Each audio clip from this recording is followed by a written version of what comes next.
Give us any chance, we'll take it. Read us any rule, we'll break it. We're gonna make our dreams come true. Doing it our way.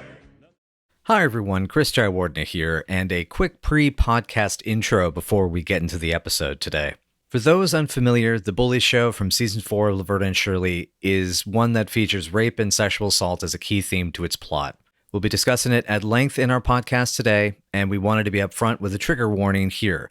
If this bothers you or may bother you, we ask that you use discretion when listening. We don't want any harm to come to those who turn to us for entertainment, insight, or community. We've covered episodes like this with sensitive or triggering subject matter in the past, but this one we wanted to confront pretty head-on. As well, for some, our discussions of desired retribution against the villain character may be a little more violent than usual for our regular listeners.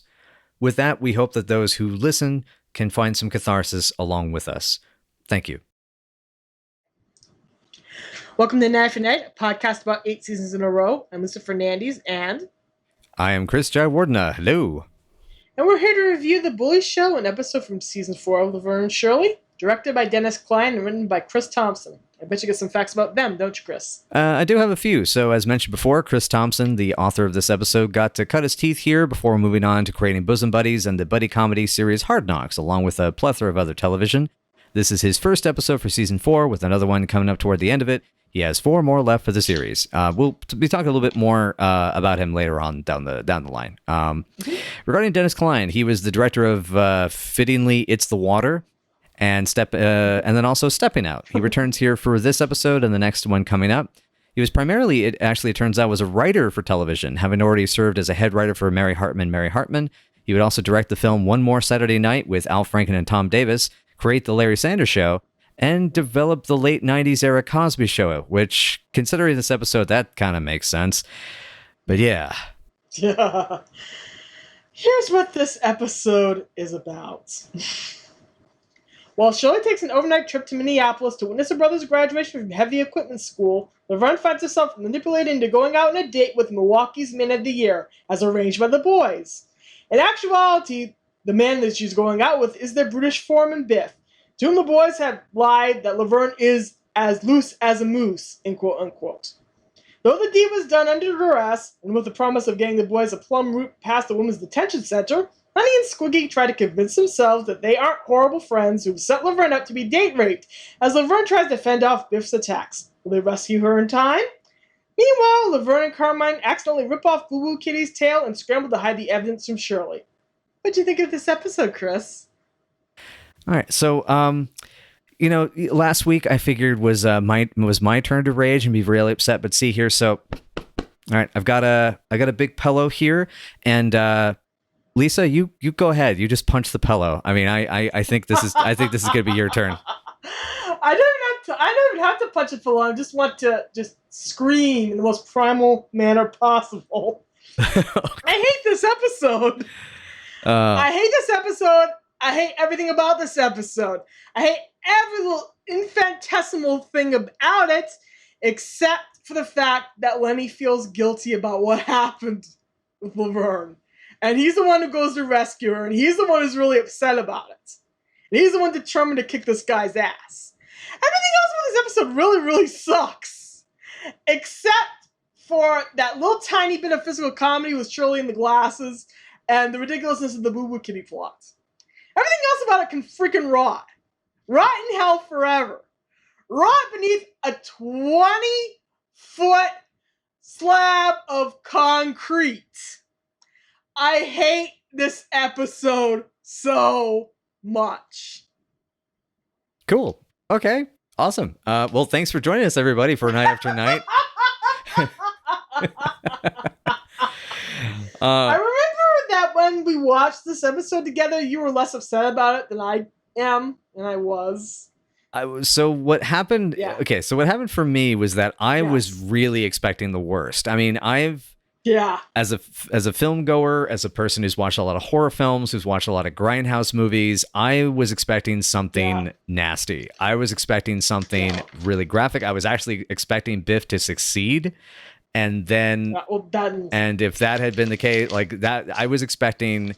I mean, I remember asking you at the end, or not at the end, so earlier on, was is Laverne gonna need to turn into Linda Blair in Savage Streets? That was I think my question to you.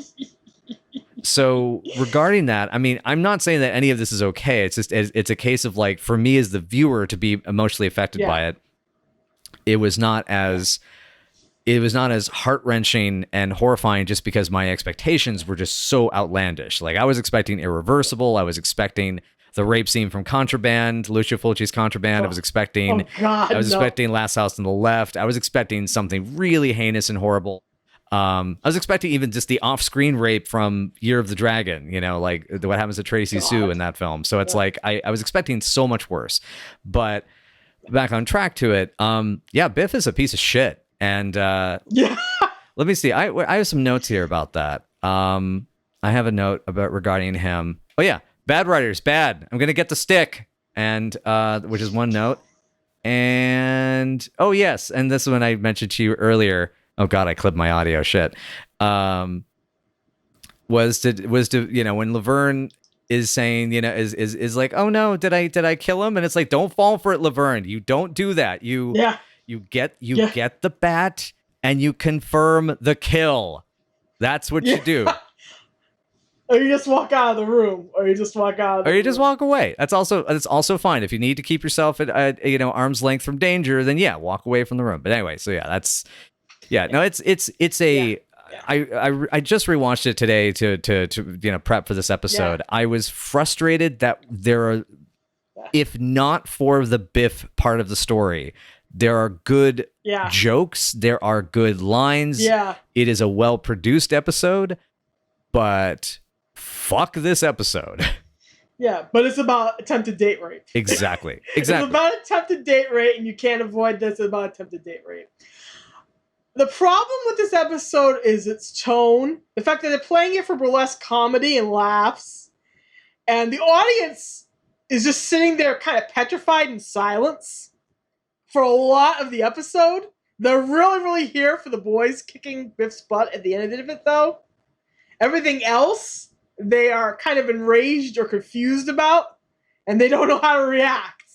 So that shows why this one is not a well-remembered episode within the fandom, within fans of the show, within the scope of its canon. Within the scope of the show's canon, this is a horribly remembered episode. Mm-hmm. Laverne Shirley is not the first sitcom, obviously, to have dealt with date rape in that particular time period. Yeah. Obviously, we're post-60s, we're in the 70s, we can talk about this kind of stuff now on television. All in the Family did an episode in which Edith is nearly raped by a man she lets into the apartment because he's posing as, I think, a repairman of some sort. And it deals with the emotional aftermath and the intensity of what she feels and her fear and everything she goes through, everything the family goes through. And all that's beautifully written and handled. Laverne Shirley is too broad to handle this kind of subject matter. And I don't even want to say that they couldn't do it. We know they can do it. At this point, we've seen if this is a cemetery and it nails material that's equally as sensitive and as serious. They nailed the topic of unplanned pregnancy and unwed motherhood and Look Before You Leap. We know they can do serious subject matter and do it well, and also combine it with the show's ridiculous broad sense of humor. But here they just fail. It just fails. It's a failure of tone.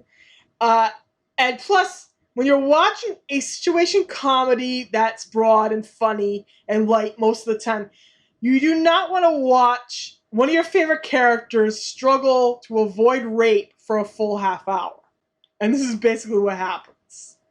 And I don't know if it hits different if you're a woman, or if you've experienced assault before, or if you know what Laverne's going through and what she might be thinking.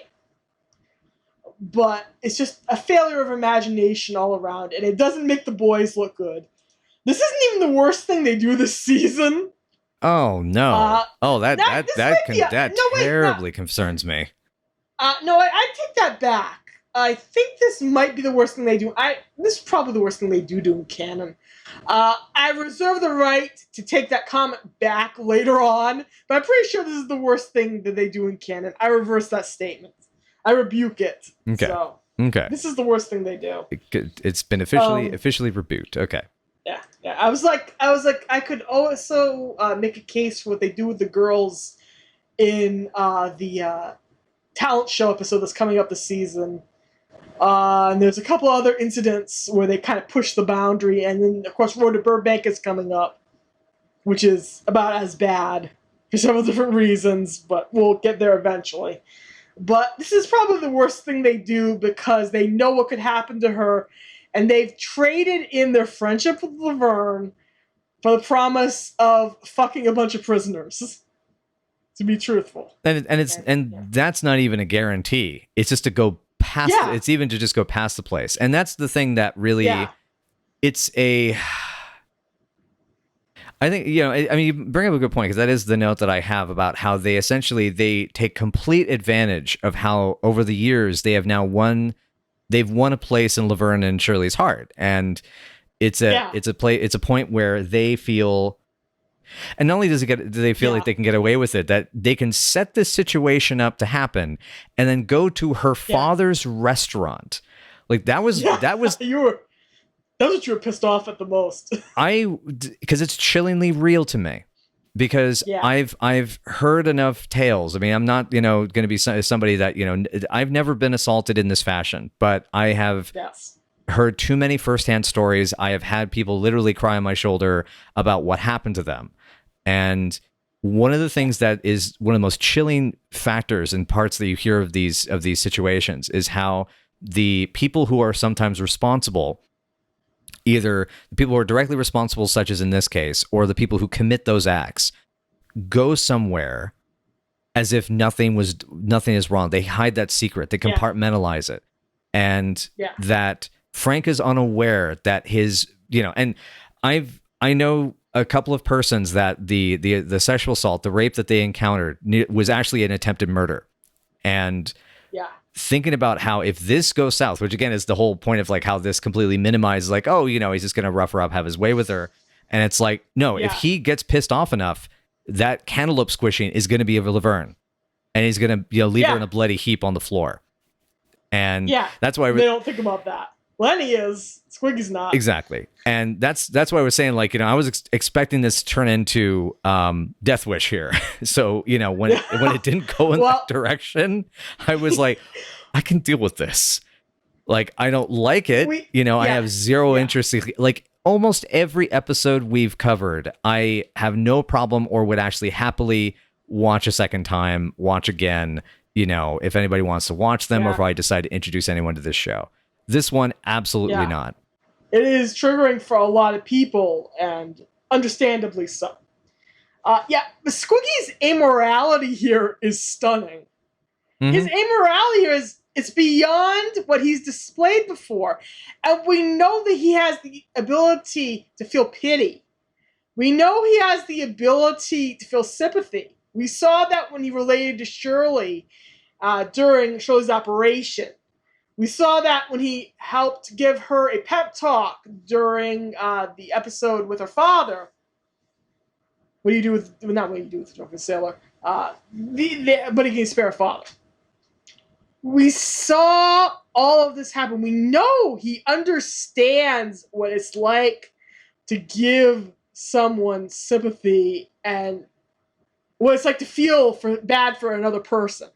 And here he just does not care. He's just sitting there getting drunk while Lenny's stomach is churning. And Lenny's just staring at his hands, trying not to cry, imagining that this is happening to Laverne. And it's not even like Lenny's blameless here, because he's really not blameless. He's the one who calls Laverne loose as a moose. And it was like, I don't know if that's like bitterness because she won't give him a chance, or if it's that he really thinks she is, because God knows there are Port Laverne jokes in season 6. He doesn't deliver them. That's a Carmine joke. We'll get there. Oh God. Oh. Okay, crossing my fingers, reminder that I need to talk about Carmine in this episode as well, but please go on.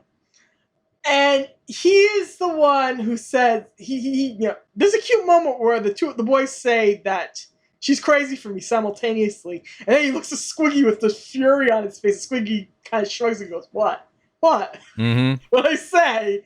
That was a nice touch, but the episode manages to, I don't know if this is Michael's acting choice or direction note or what. It hammers home that he cares a lot about her, in spite of everything that's happening and what he is saying. But he is not blameless in the situation.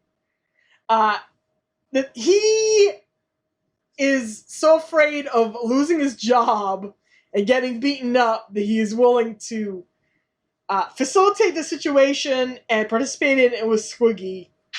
And that's what happens. And it is, this is, the results are, this episode really doesn't need to exist, does it? No. If you really think about it, this episode does not need to exist at all. You could chop out the Boo Boo Kitty subplot and sew it onto something else, and the main portion of the episode could die in a fire and nobody would care. Mm-hmm. Nobody would care. If this got burned up in a Paramount Studios fire, and the negative of this episode goes up, nobody would care. Nobody would give a damn. And that's sad. Oh, there's collectors that would be furious, I'm sure. But okay. You know what? I'm going to choose not to care about them right now. Yeah, screw them. Oh, yeah. God. I understand not wanting to get your head Rickio'd like the poor cantaloupes there. Yeah. But Sure. It's one of those. This is the thing also that it shows a problem with Laverne and Shirley, like the way episodes like this kind of happen, where people write these episodes that are okay. I think I understand what the show is, or I understand this idea of what the show can be, or we're going to try this certain direction, or what have you. And there's this inconsistency, and you see tons of TV shows have this problem, and this is definitely an example of it, because it's like They wanted to, it's like, well, Laverne and Shirley has to be treated as cute, or it has to be funny, or everything has to be a joke, or it's not serious. And that's really, I find, is the problem is, as we're saying, this is a incredibly difficult and it's a difficult a topic to cover. And it's one you have to be incredibly careful with handling. And it's a very sensitive and potentially a rather powerful one if done well. And one that actually can make some very serious points. The problem is that there's three issues, obviously. Is that the first is that Laverne and Shirley is a bubble of happiness and joy. That is the point of it, as that's that type of sitcom. It's going to be even in Look Before You Leap, even in some of the other more serious episodes, the ones where I've been messaging you when we're watching this, saying, Lisa, why are my eyes leaking? Yeah. But that was the next episode we're going to cover. That's right. It'll be a breath of fresh air. But it's going to go ahead. But it's like, that's the bubble of happiness. And as soon as you do something, because like I have this note here about, so because it cuts to commercial when he locks her in, pushes her basically says, one of us is going to take off the dress, is going to be taking off a dress, and I ain't wearing a dress. And my note here is like, and gee golly, isn't that something, kids? See the music, because the music makes it sound like it's okay. Everything's fine. It's funny. It's cute. And are you supposed to laugh? And then you come back from commercial and she's calling out the window for help and no one hears her. And so that's problem number one, is the tone of the show entirely means that these types of topics shouldn't be in the show, in my opinion, to be honest. I just feel like that's not, because I guess what I mean is like, I come back to like being a Resident Evil fan. Resident Evil and it kind of has covered the idea, in the background elements of sexual assault in sort of the lore in aspects of it, or at least metaphorically, because it's biohazard. It's gross and it's horror. That's a franchise that can cover it. It's not going to be pretty. It's going to be gross. I hope they don't really do it very explicitly, but it will happen. It's something that it's like, okay, it sucks, but okay.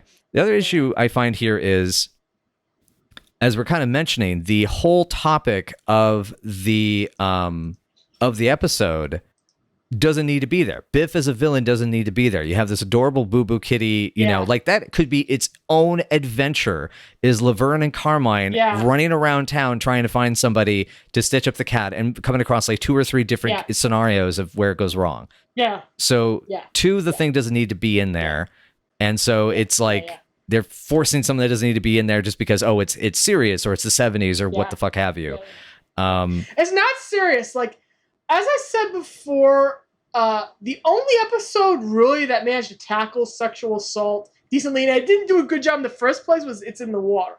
I mean, and that did a shit job of it, if you really think about it. And then you had all those quote-unquote funny jokes and Good Time Girls, and those funny little references to being raped in Once Upon a Rumor. And this kind of culminates in Laverne running around in a dress, trying not to be raped by this dude and pretending that she's got distemper.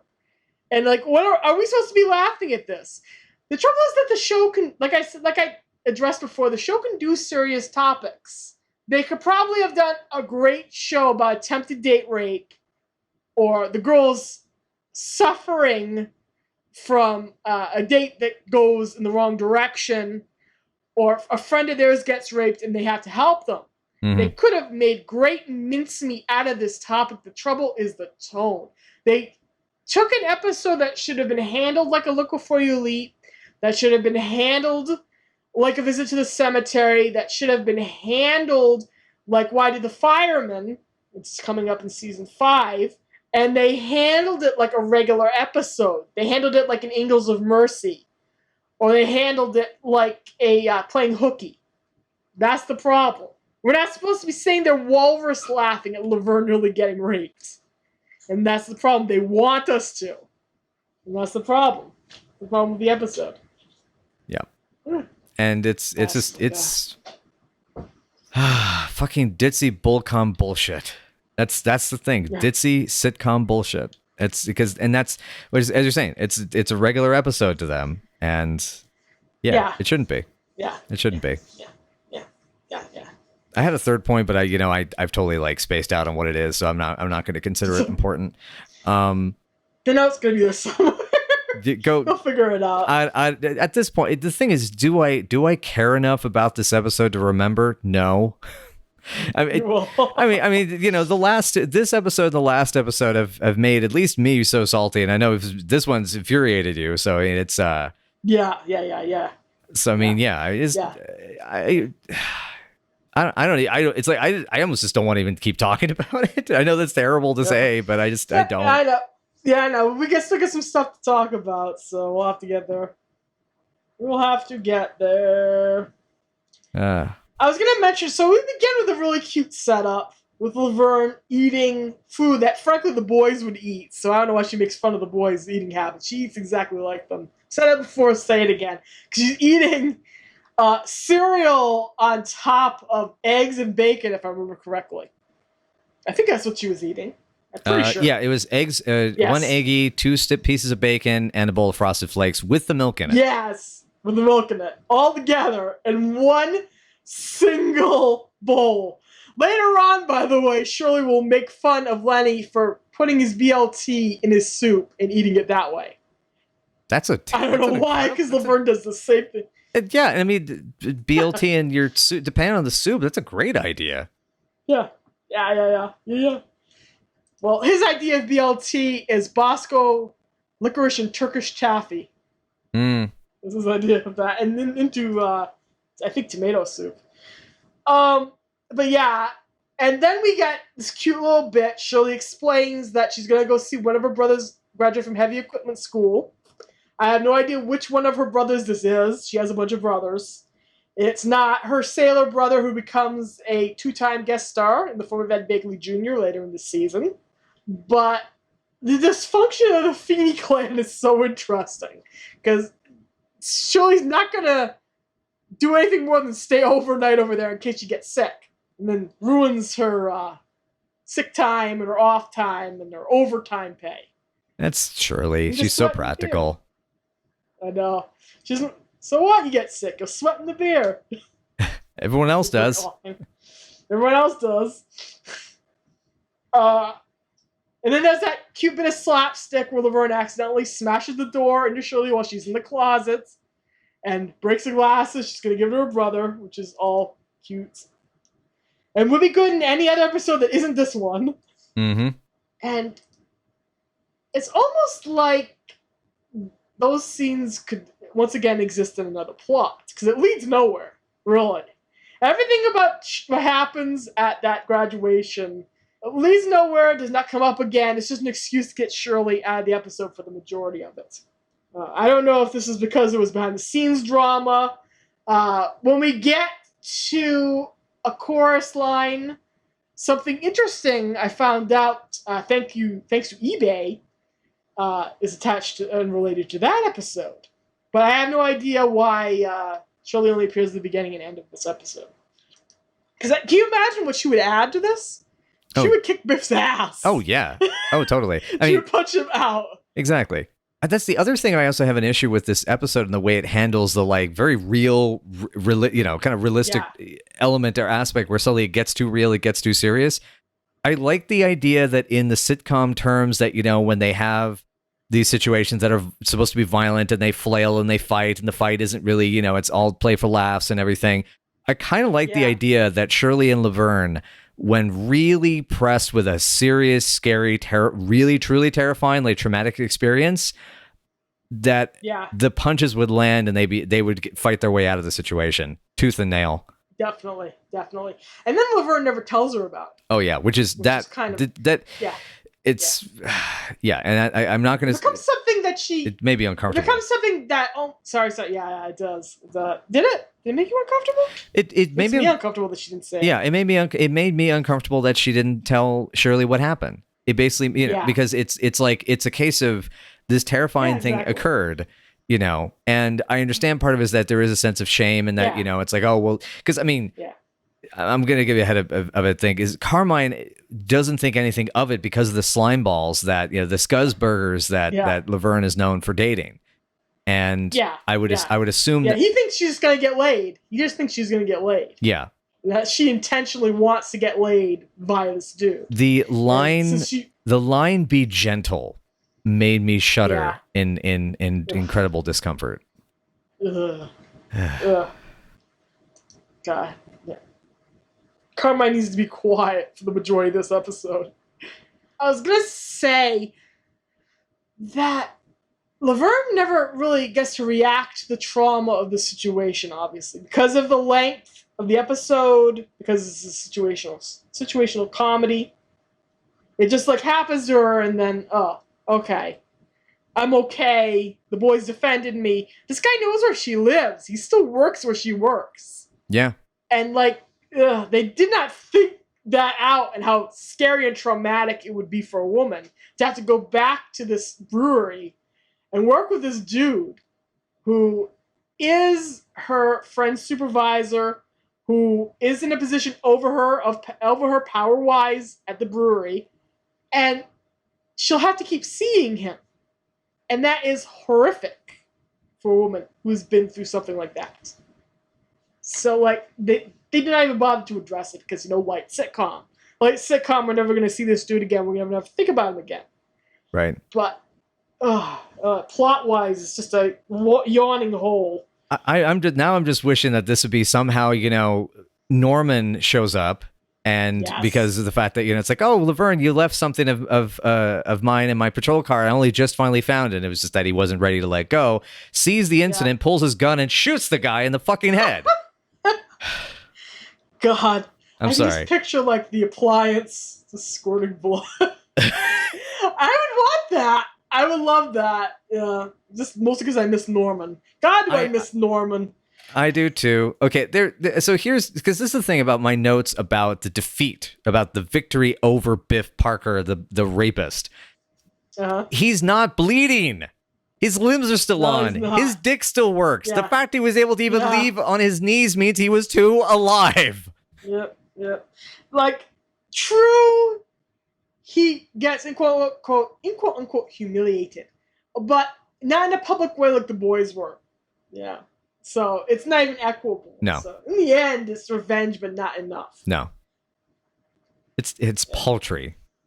Audience loved it, though. Audience was so there for it. Oh, certainly. Audience adored that moment. Yeah. Which reminds me that just before the boys burst in during this episode where Laverne's almost assaulted and she yells, "I have a headache," the audience is supposed to laugh, but they do not. And they did not Foley in audience laughter. It's just dead silence until the boys bust in. And that says everything. Mm-hmm. That says everything about the tone of the episode and how it hits and how it lands. I also noticed there was no studio audience laugh in the pizza bowl scene with Frank and Edna and the boys, having to inadvertently confessing their cowardly sins. Yeah, it's all laugh track. So that made me wonder, and it could just be that was a scheduling thing, but and it could have been a dress rehearsal thing. It could have been whatever the reason. But I also felt that was a little telling about how people were reacting to the tone. Because again, that's the scene that kind of made me realize, like, okay, like it's like the more layers you add on to a thing, like that's the thing. It's the water was creepy and not cool and not okay, and so was all the moments in like the Once Upon a Rumor and and so on and so forth. But it's a case where this episode, because it's the core of the episode's plot, there's so many extra layers that remind you of all the realities and details, as you're saying, the trauma, the processing, is God. Yeah. And the audience definitely, I don't think they were there for it because I don't think they were physically present. Yeah. It's possible that they were all sitting on their hands during this episode. It's really possible because the tone is so awkward. The tone is so wrong and so off, and it does not work. It does not work.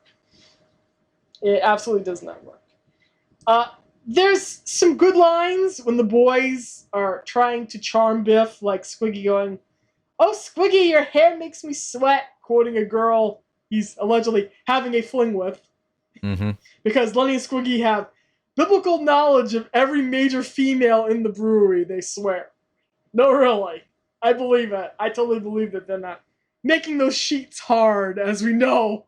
Thank you, Cannon. Every night. I mean, I still say that the reason Lenny says that is just he knows which church they go to. Yeah. Or I should say, what place of worship that they go to. Yeah. Well, we know he and Laverne go to the same church, so.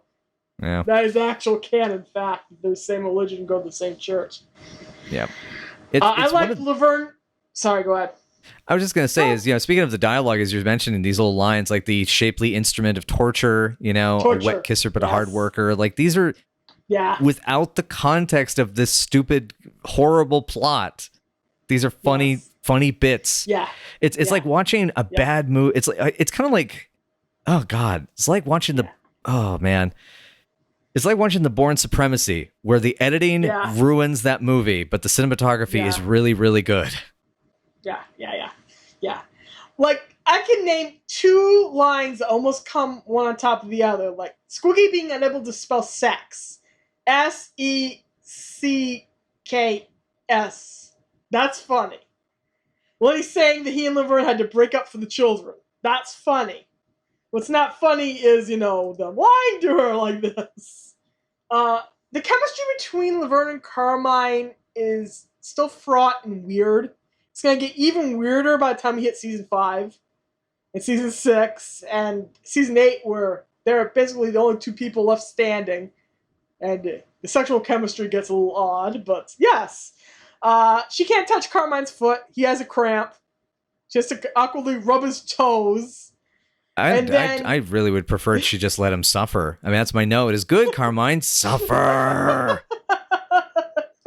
Your utter hatred of Carmine just gives me so much life. It's like, God, you hate this character so much.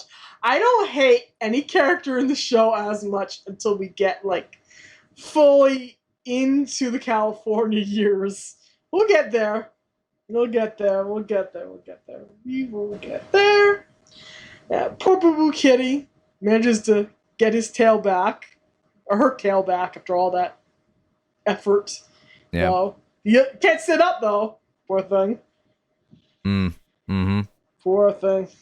Gosh. But like you said, there's a lot of good lines, like, how about Mexican Louie, who swallowed his own nose? That's a good line.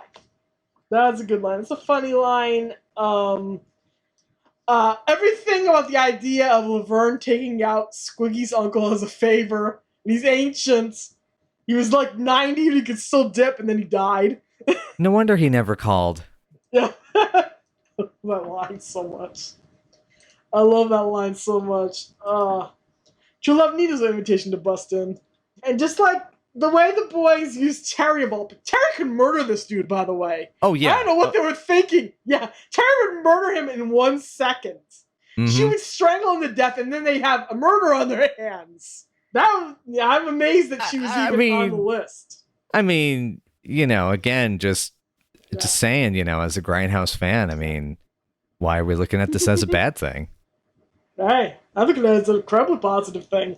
If Biff had imploded Scanner style, I would have been so happy that never happened.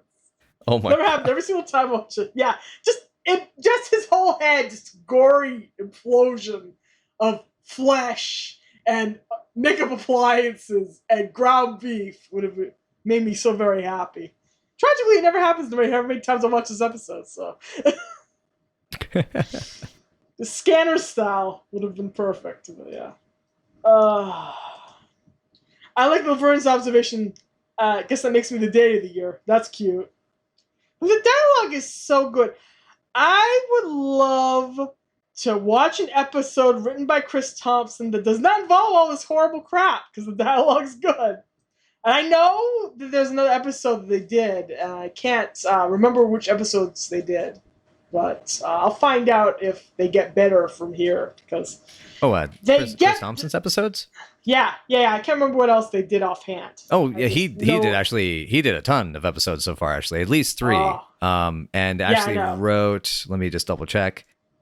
Airport 59, Cruise Part 1, the Driving Test, and 2001: A Comedy Odyssey. Yeah, those are all much better than this. So he had the rhythm of the dialogue down. He knew the characters. And why this happened tone-wise, I do not know. Oh, God. Yeah. Scanner style implosion. Please.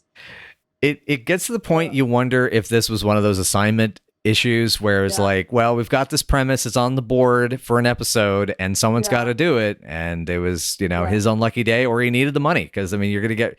Because by season 4, they knew it was going to start getting syndication, right? I believe that it was syndicated by either season 4 or season 5. Okay. They were syndicating it while the show was still airing. They put it together in a package with Happy Days, and it was airing during the daytime on ABC affiliates while the show was still going. I do know that much. I'm going to have to look up and find out which year they syndicated it. But I know that's how they did it, because I've seen the advertising mock-ups and the stuff that they put in magazines to sell the show. My note at this point simply reads, haha, I hate this episode. Yep. That's it all. I mean, it's that was me. I would not doubt. Let me see if I can scroll back up into. Did I have an I hate this episode? No, I just said it was cliche bullshit last week. Okay, that was all I had. Yeah. See, you're wordier than me. Yeah. No, it's It could die in a fire. I think it can. Pretty much. It can explode. It can be torn asunder. Fed to rabid wolverines. I was thinking of Jack torn apart in American Werewolf in London. Let's go with that. Screaming for help and being abandoned. Oh my lord! Is there still anything else to cover? This is still making me really uncomfortable to keep discussing about this one. There's a couple more things I really wanted to talk about. I actually wanted to talk about the Pizza Bowl scene and how the reconciliation happened. So we got a couple more things to do, and then I'll stop torturing you and we can move on with our lives. I was going to mention how hard Penny tries with the slapstick comedy here. She tries so hard to make the audience care that it's unfortunate. It's just like really unfortunate. I mean, the whole bit was she's rabid, supposed to be rabid. Mm-hmm. And that's just that she tries so hard, and it's just like watching somebody staple themselves to make another person laugh. And they're bleeding and in pain, but, you gotta give them the pity laugh. And she's so talented. She's so much better than this, but she's trying so hard, and you just, can't. But yeah, Carmine's a dick in this, going, congratulations, and thinking, well, Laverne dated Jake the Snake. Surely she's banging this dude. Mm-hmm. So I'll just give him a nice little pep talk and not ignore her pleas to stay. And, and that's actually the one thing I hate. There's, we're talking about good lines. There was this one I forgot to mention is, sorry, I had to return the cat. Had to go have him fixed. And it's, the stuffed animal, which is a funny line. It's a great line for Boo Boo Kitty. Although I just have to add, I mean, I don't know. Could you have the doctor, I don't know, emasculate Biff? Maybe emasculate you while you're at it? Oh, gosh. I hope so.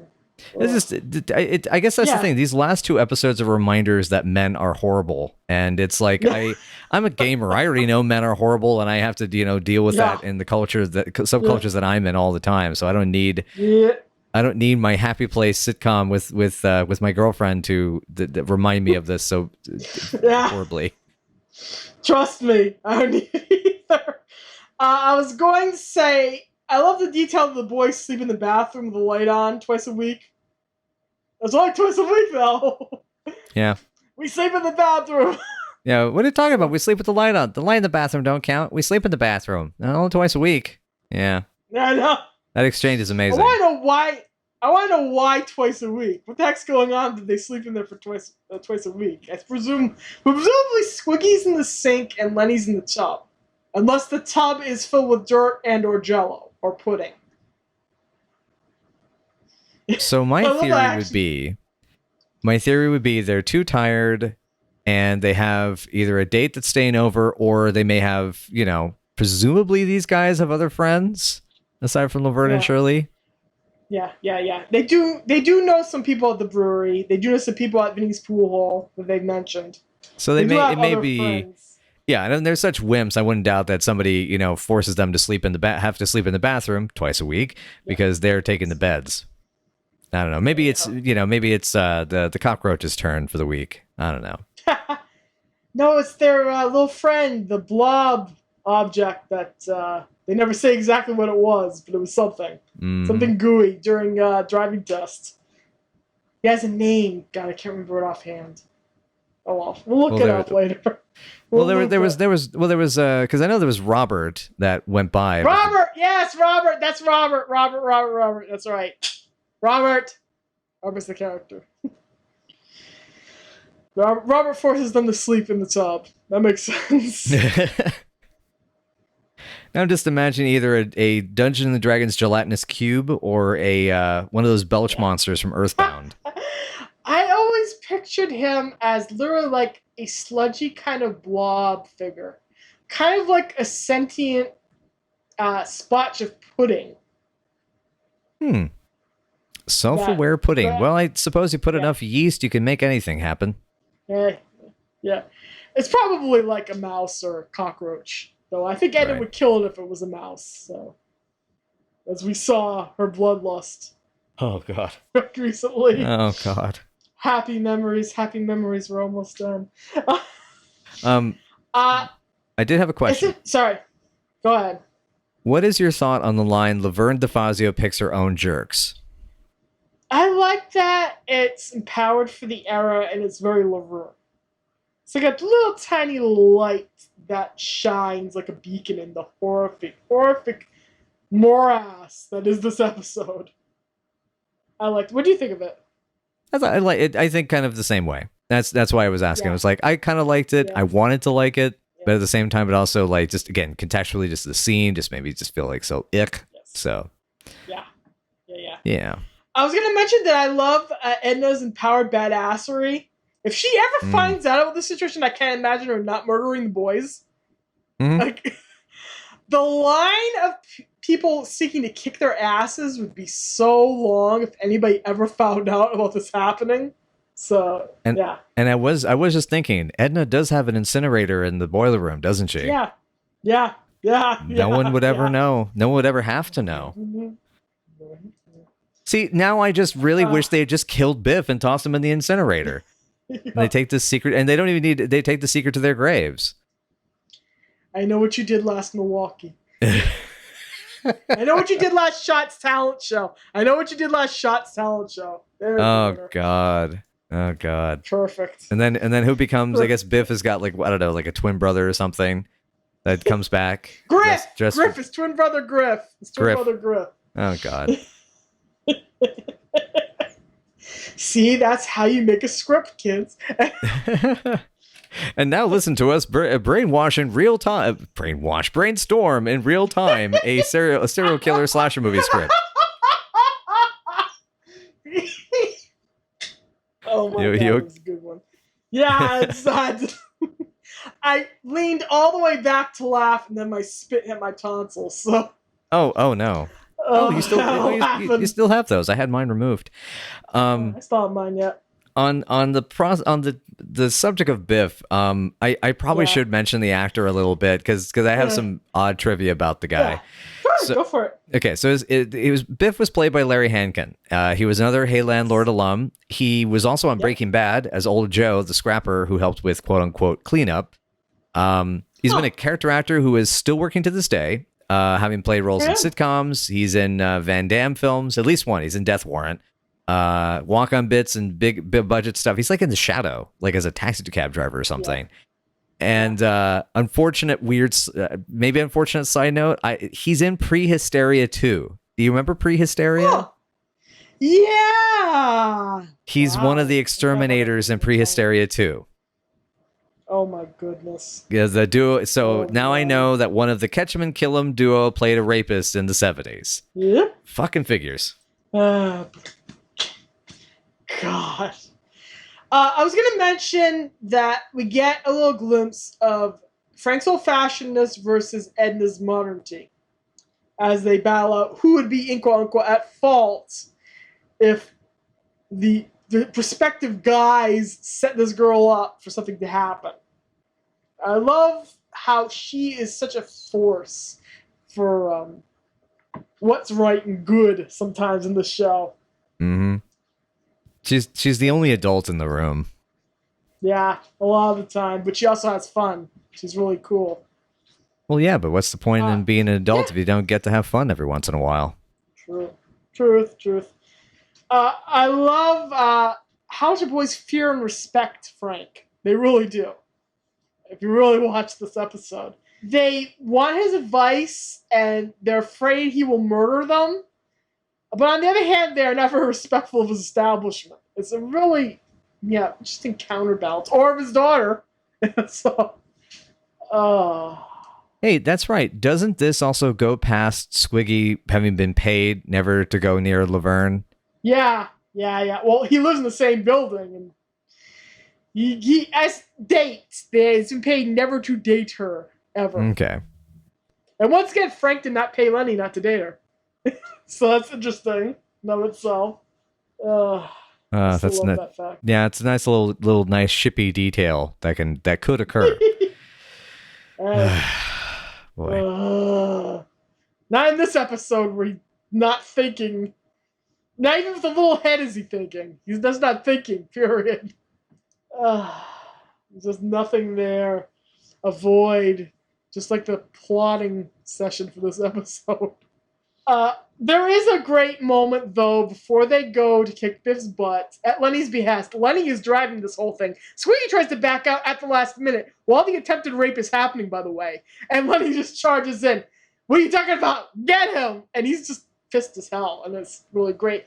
There's a great line before they leave the pizza bowl where Squeaky says, a man's going to do what a man's going to do. And he goes in the bathroom.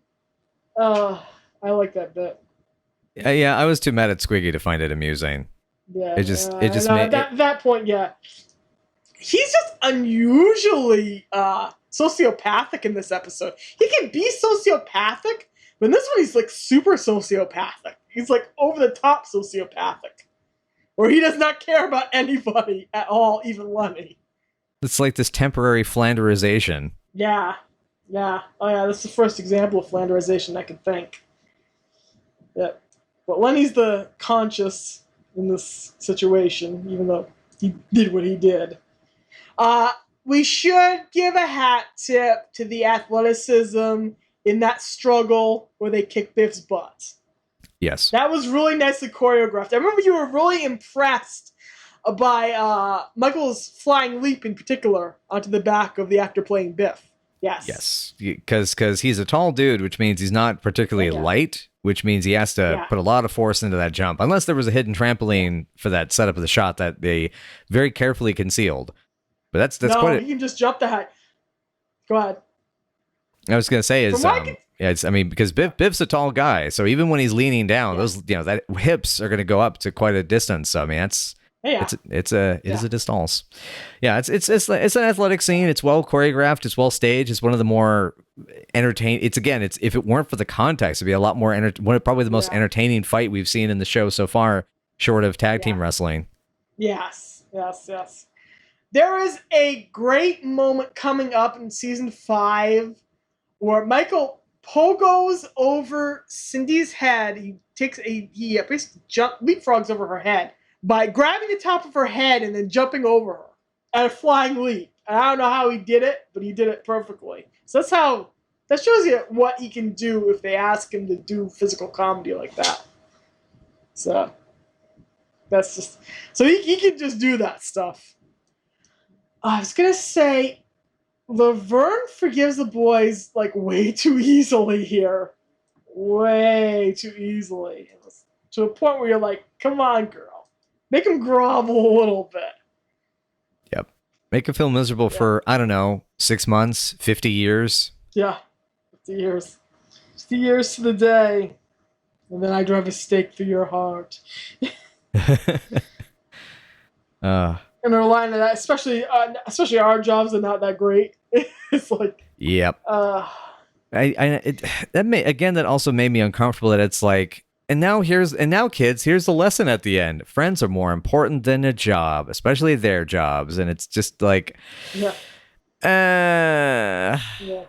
like. Yeah, it's the most martially example of morality in the season, where they'll just all of a sudden spoon feed you a lesson like you're watching Happy Days.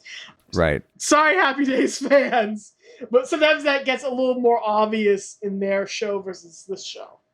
Right.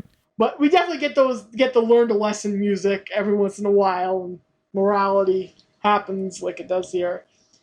And then there's a weird notion that the boys always know how much the girls like them by how loudly and fiercely they get thrown out of the apartments, which explains why they keep showing up.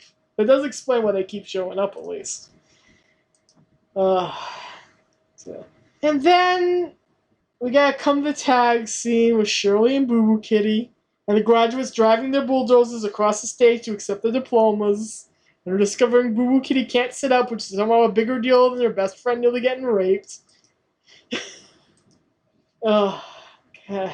But there was the question you had, or the thought you had, regarding the place where they got the Stitch It job done. Yeah, I was wondering if that's the exact same tailor in Chinatown that Lenny went to get his lettering put on the back of his Lone Wolf jacket. Everything except for the owl. It's possible. It's pretty possible. Maybe Laverne or Carmine or the two of them together went to the boys and said, hey, do you know the name of a decent tailor? Or it's just the tailor that everybody knows in the neighborhood. Right. But Shirley's horrified outrage that somebody pincushioned her Boo Boo Kitty is palpable and greatly acted by Cindy. Yeah, I think we've hit ratings time. Should I start? You go ahead. It's exactly a 1 for me. I would give this a 0, but I know which 2 or 3 episodes I'm going to give a 0 to. It's very close to a 0, though. The only thing that saves it, like I said, is the physical comedy, some decent dialogue, the moral thread of Lenny being invested in Laverne's safety and being the conscious here and the only guilty one. All those are good things. So that saves it from being a complete 0.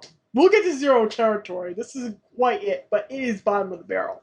That's impressive that it's actually going to hit 0 territory. And that you're holding, and also that you're holding off till later. That you have not just 1 but 2, and not just 2 but possibly 3 that you're waiting for. Season 8. Oh God, this is why, Lisa, I keep saying you would have made a wonderful member of the Forrester clan, making people watch bad things, because you have that wonderful evil laugh when those sort of things come around. I'm not asking you to do it now because I feel too drained to even enjoy it. Oh dear. Yeah.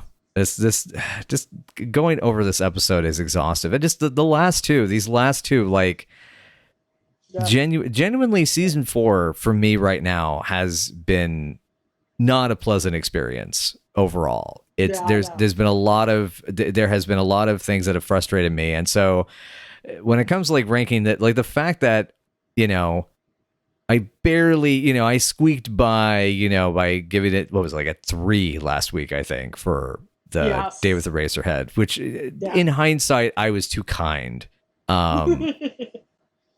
And for this, I am gonna give it lower. It's gonna get a 1.5. The half point is only for the fact that it allows me to daydream horrible things happening to horrible people.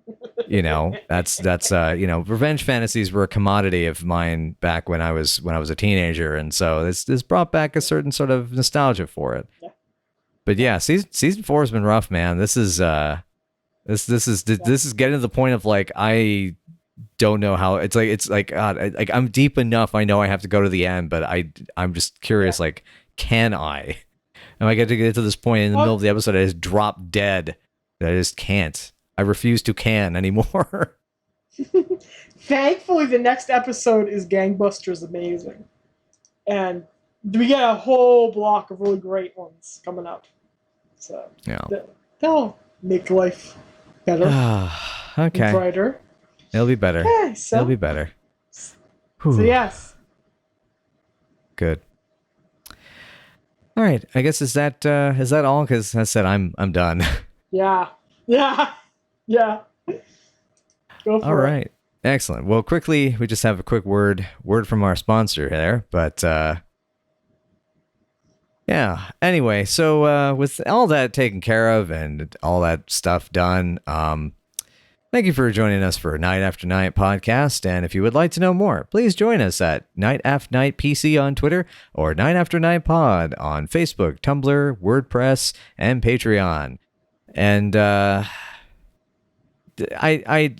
I'm just going to say is, you know what?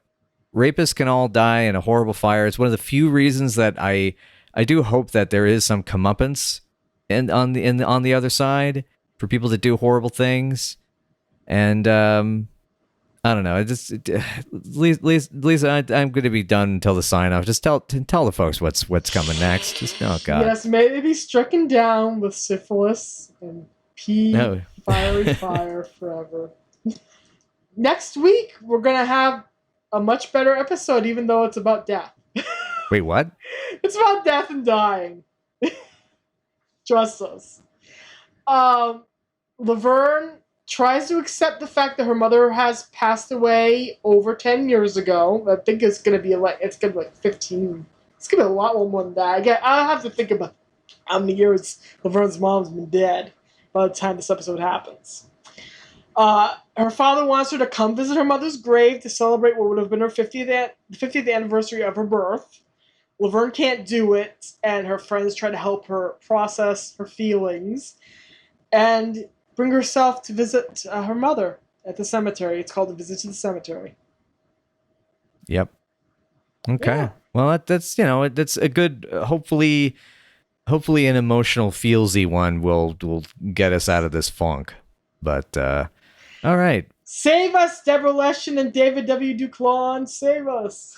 Save us, Duclaw edition. Thank you, please. Anyway, cool. All right, we'll see you guys next time. Oh God, I'm gonna go drown myself.